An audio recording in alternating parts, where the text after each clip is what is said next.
Grandpa. Grandpa.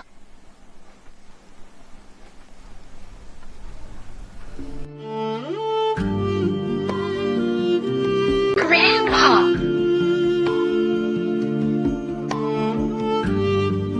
Damn it.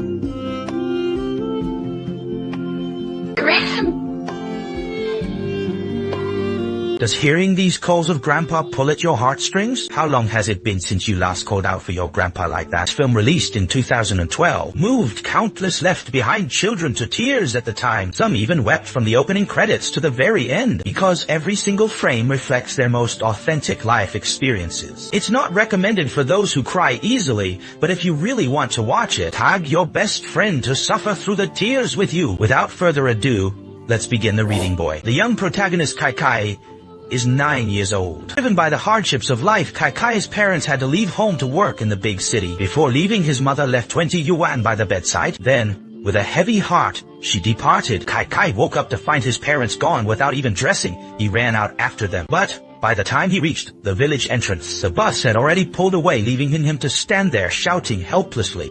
Mom! Dad! With his parents gone, Kaize was left to depend on his elderly grandfather. Grandpa wanted to walk him to school, but the sensible Kaize adamantly refused. He knew his grandpa had pulmonary heart disease and couldn't handle any physical exertion. Kaize took in a stray dog because it was so timid. He named it Xiaodan. Every day Xiaodan would accompany his young master to school while Kaize was in class. Xiaodan would wait obediently at the school gate. When the bell rang, the boy and his dog would head home together. The TV at home was cut off due to unpaid fees, so Kaize would take Xiaodan to his neighbor Xiaohua's house to mooch off their TV. However, they often wanted to watch different shows and would fight over the remote. Grandma Xiaohua's words hurt Kaize's pride. If you don't want to watch this, go back to your own house. You watch whatever you want there, okay? He didn't say another word and silently went home with Xiaodan. The happiest moment of Kaize's day is answering his father's phone calls. Even if it's always the same few instructions, Kaize only reports the good news and keeps the bad to himself. He just says, "Grandpa and I are doing great." Dad, I miss you. These words deeply pierced Grandpa's heart. After hanging up, Kaize told Grandpa with a smile that Dad sent 200 yuan back for him to buy a coal stove, so he wouldn't freeze in winter and his coughing might get better. Kaize gets up early every day to help Grandpa cook, and Xiaodan eagerly helps out by fetching firewood. This heartwarming scene reminds people of their own childhood. Back then, there were no delicacies, only the simplest kind of warmth. Every day after school, while other kids are picked up by their parents, only Kaize sees his hunched-over grandfather waiting at the gate. But he never shows his sadness to Grandpa. Instead, he finds a quiet spot to pour his heart out to Xiaodan. Do you miss your mom and dad? For example, when you're dreaming at night, you dream of your parents. They adore you. They kiss you and buy you so many delicious treats. So many that you can't even hold them all. Just as you're starting to panic, you suddenly realize your parents are gone. They were right there just a moment ago. How could they just disappear? So you search and search. But no one pays you any attention. You travel every road in the world, and ask everyone on earth. But there isn't even a trace of news. Is that how you lost your parents too? For instance, you see mom and dad walking up ahead. You chase after them with all your might. Okay. But they just won't acknowledge you. Dad. Where are you? At only 9 years old, his maturity is truly heartbreaking. Whenever he misses his parents, he only hides away in secret to cry after wiping away his tears. He puts on his little adult face again to stay by Grandpa's side. Kaize tells Grandpa that his teacher taught them emergency numbers today. He carefully writes down the numbers and patiently teaches Grandpa how to memorize them. Yes, 120 is for the ambulance in case of a car accident or any emergency. You can call this number. The teacher said this one is for the fire department if there's a fire somewhere. Dial this number and the fire truck will arrive in a minute. Yeah. 110 is to call the police. If a thief comes to steal something, you can call this number. Oh, all these 4 numbers are toll-free.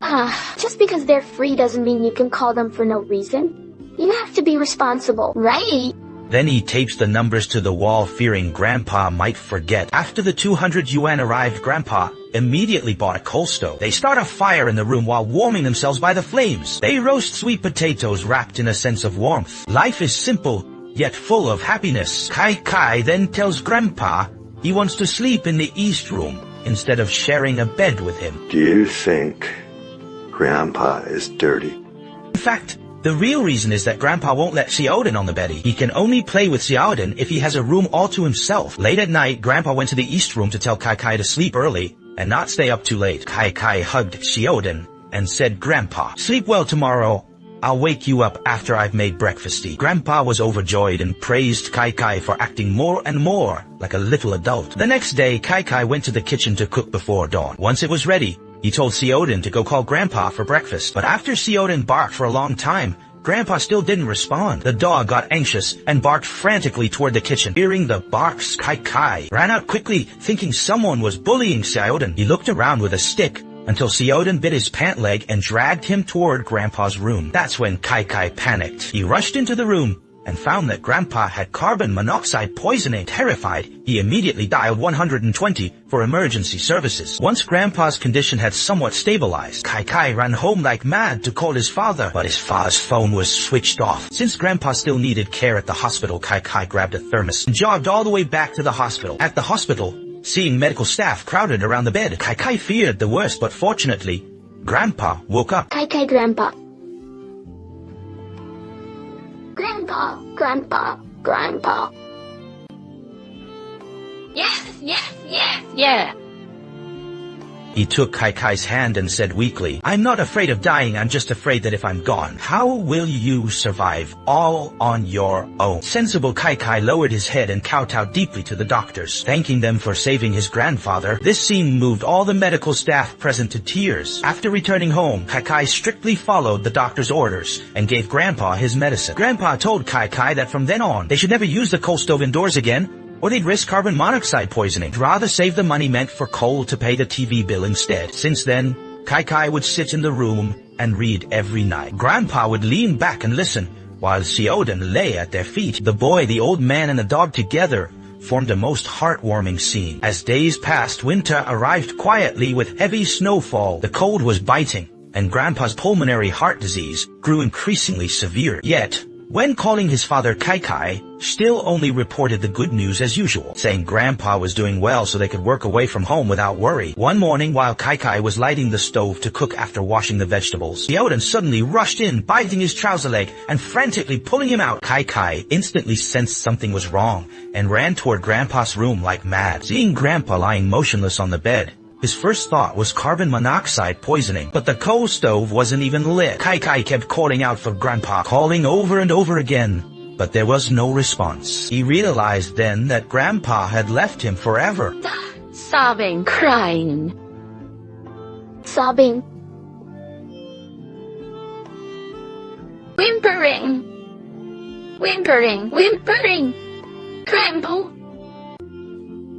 After the funeral, since there was no one left at home to look after Kai, his parents decided to bring him to live in the city. But as a school in the city hadn't been found yet, Kai didn't want to leave. He wanted to stay in his hometown and continue at his familiar school. This put the couple in a difficult position. Next day, Kai's father went to see Mr. Wang, the teacher, and mentioned his plan to take Kai to the city. Mr. Wang felt for Kai, and to ensure his studies weren't interrupted, he spoke with Kai's father. He arranged for Kai to study at school by day and stay at his house at night until they found a suitable school in the city to transfer him to. Meanwhile, Dad paid off the TV and phone bills so Kai could call whenever he missed them and gave him 20 yuan in pocket money. Then Dad led Kai into the kitchen. Pointing at the stock supplies, he said, "The oil, rice, and flour are enough for a month. There's plenty of food. Call us if you run out of anything." Kai. Now that you're home by yourself, no matter what the food is like, you must eat 3 meals a day. Don't just settle for anything. While mom and dad are away, you must learn to take good care of yourself. Oh, do you hear me? I hear you.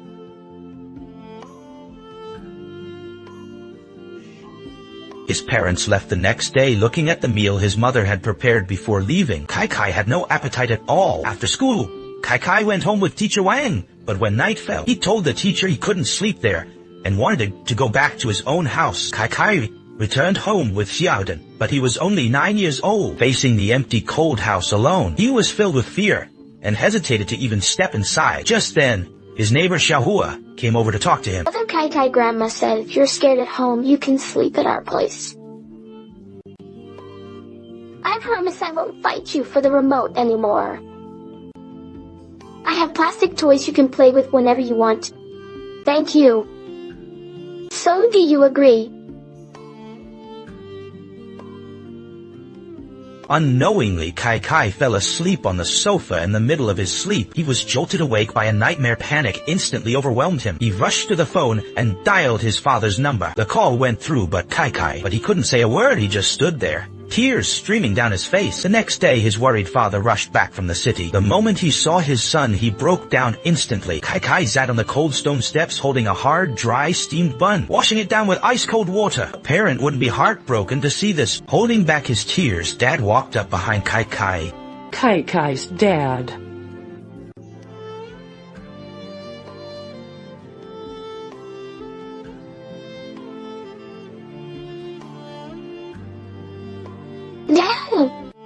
Kai, yeah, how many days has it been since you last cooked? 3.5 days. Dad is going to cook some nice dishes for you today. You must eat well. Thank you, Dad. Fortunately, Dad finally found a school in the city. This time, he would never leave his son behind again. Dad took Kai to school to say goodbye to teacher Wang and his classmates. Finally, he took Kai to his grandfather's grave. He said a proper goodbye to his grandfather. Grandpa Kai misses you. I know you're all alone here. When you want to see me, just visit me in my dream. I'll definitely come to visit you during the spring festival. They had planned to take Xiaodan to the city, but when boarding, the conductor said that dogs weren't allowed on the bus. Dad had to tell Kai to leave Xiaodan behind in the village, promising to buy him an identical dog once they reached the city. But Kai shook his head and cried, "I don't want another dog, I only want Xiaodan." If Xiaodan couldn't go, he didn't want to go either. In desperation, Dad had to force Kai onto the bus. As the bus slowly pulled away, seeing his little master drifting further away, Xiaodan chased desperately after the bus, barking with a voice full of helplessness. Inside the bus, Kai cried uncontrollably. He knew how lonely it was to be home alone. He didn't want to abandon Xiaodan. If Xiaodan is gone, he would be just as he was after losing his grandpa, completely alone and helpless in this world. In Xiaodan's eyes, there is only Kai, and Xiaodan just kept chasing and chasing until the car disappeared from his sight. Yet he never stopped. The film lacks intense dramatic conflicts. Instead, it uses authentic details of daily life to outline the struggles of left-behind children and the elderly, the helplessness of intergenerational parenting, and the lack of familial companionship. It depicts a child's helplessness facing parting and death alone, while also showcasing Kai's resilience, the profound intergenerational bond between the grandfather and grandson, and the pure mutual solace between Kai and Xiaodan. As a classic film focusing on left-behind children, it uses a small lens to reflect large social issues within urbanization. It not only expresses humanistic concern for vulnerable groups, but also prompts viewers to reflect deeply on the upbringing of left-behind children, importance of family companionship and rural education. It allows people to see both the loneliness and the tenacity of a left-behind child, calling for every left-behind child to be treated with tenderness.